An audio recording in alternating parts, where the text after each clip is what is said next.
Shh! We have some secrets to set your house apart from all the others being sold. Hi, I'm Gina Walton with the Walton Home Team, and here's 4 staging secrets that won't break the budget and you can start on today. First, make an impression focusing on the entry and a pop of color on your front door.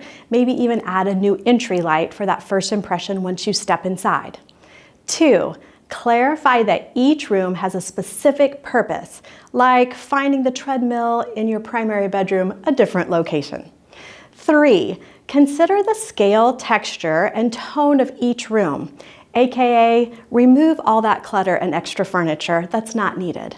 4, give attention to your outdoor curb appeal by trimming the landscape, adding fresh mulch, and even a flower or wreath on the front porch.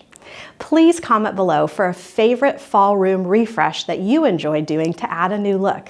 And subscribe for more tips on preparing your home to sell, as well as more updates from our favorite Kansas City neighborhoods and businesses.